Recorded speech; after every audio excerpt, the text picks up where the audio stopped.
66 million years ago, Earth was a vibrant, thriving paradise. A world ruled by magnificent creatures, the dinosaurs, from the colossal titanosaurs that shook the ground with every step, to the fearsome Tyrannosaurus rex, the apex predator of its time. Life flourished in an incredible display of diversity and power. For over 170 million years, these giants roamed the planet, their reign seemingly unshakable, their future stretching out into an endless horizon. But far beyond the lush forests and vast oceans of this prehistoric world, in the cold, silent expanse of space, a wanderer was on a collision course with destiny. This wanderer wasn't born of malice. It was a remnant of creation, a 10-kilometer-wide chunk of rock and ice, forged in the early days of our solar system. For billions of years, it had orbited the sun, a silent traveler in the cosmic dance. It had passed by other planets, been nudged by the gravitational pull of giants like Jupiter, and survived countless near misses. Its journey was a testament to the chaotic, yet elegant, mechanics of the cosmos. It carried with it the dust of ancient nebulae, the chemical signatures of stars long dead. It was a time capsule from the dawn of our solar system, completely unaware of the cataclysm it was about to unleash. Now, let's travel back to that fateful day. Imagine yourself on Earth, 66 million years ago. The air is thick, warm, and humid, rich with oxygen.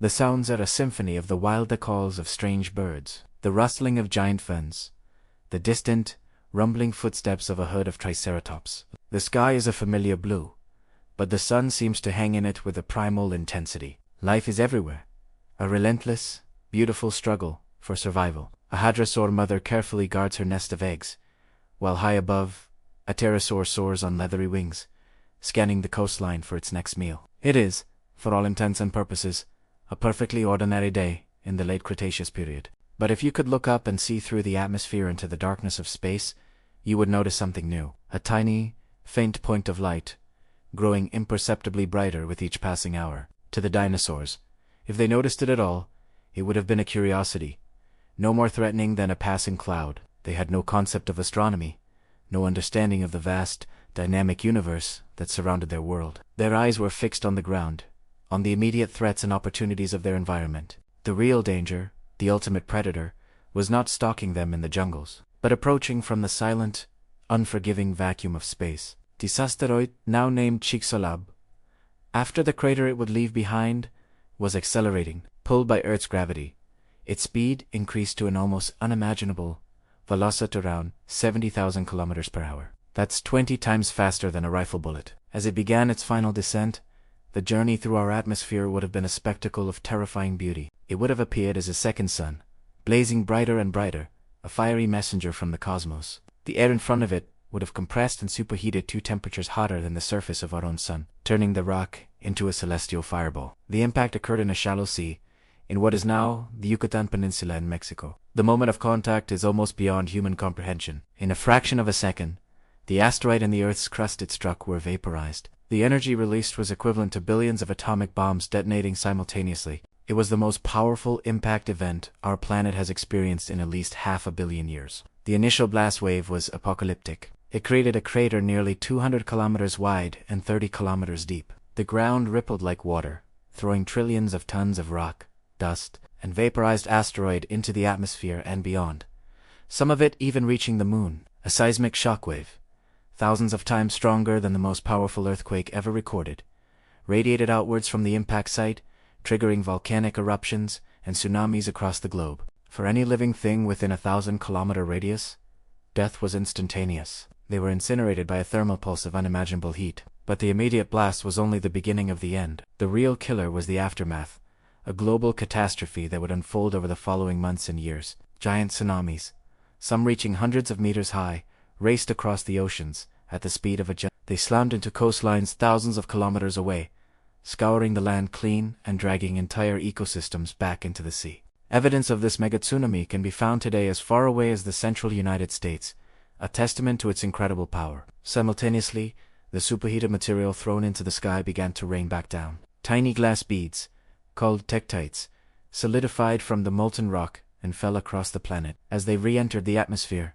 friction heated them until they glowed red hot, turning the sky into a global broiler. The radiant heat would have been intense enough to cook any unsheltered animal alive and ignite widespread wildfires. Imagine the entire planet's sky turning into a searing hot oven. Forests, prairies, and jungles from pole to pole burst into flame, shrouding the world in smoke. But the worst was yet to come. The immense amount of dust, soot from the fires, and sulfur from the vaporized rock created a thick, dark blanket that enveloped the Earth.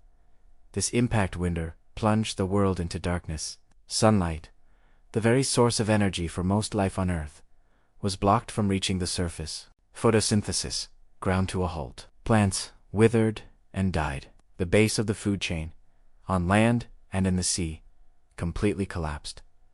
For the dinosaurs, this was a death sentence. The herbivores, with no plants to eat, were the first to starve. The massive sauropods, the armored ankylosaurs, the horned ceratopsians, all perished in the dark and the cold. Consequently, the carnivores that preyed on them, including the mighty T-Rex, soon followed. Their world, once a lush buffet, had become a barren, frozen wasteland. It wasn't a quick hunt or a fierce battle that brought them down. It was a slow, agonizing starvation in a world that had turned against them.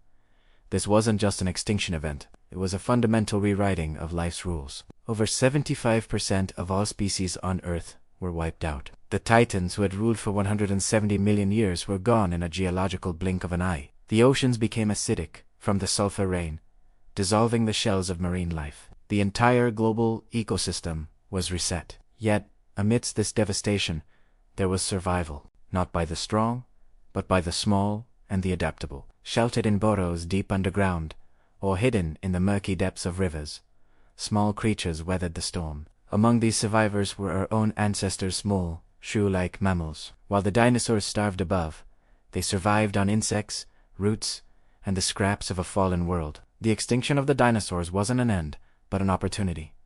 It cleared the stage. The long shadow cast by the giants was finally lifted, and these small mammals emerged from the darkness into a new world, a world they could now claim. In the millions of years that followed, they diversified, evolved, and grew. They filled the ecological niches left vacant by the dinosaurs. One of those lineages would eventually lead to primates, and ultimately, to us. Every one of us carries the legacy of that survival in our DNA. We are here today because 66 million years ago, a cosmic wanderer hit our planet and wiped out the competition. Our existence is a direct consequence of that catastrophe. The story of the Chicxulub impact is more than just the end of the dinosaurs. It's a profound reminder of our place in the universe. It shows us that life is tenacious, but also incredibly fragile. It teaches us that massive world-altering events can come from the sky without warning.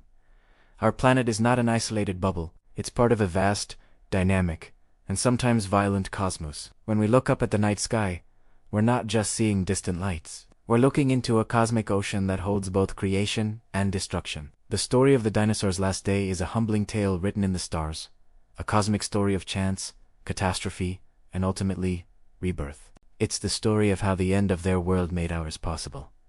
Thank you so much for watching. If you found this journey back in time as fascinating as I did, please hit that like button and subscribe for more stories about our incredible universe. See you in the next one.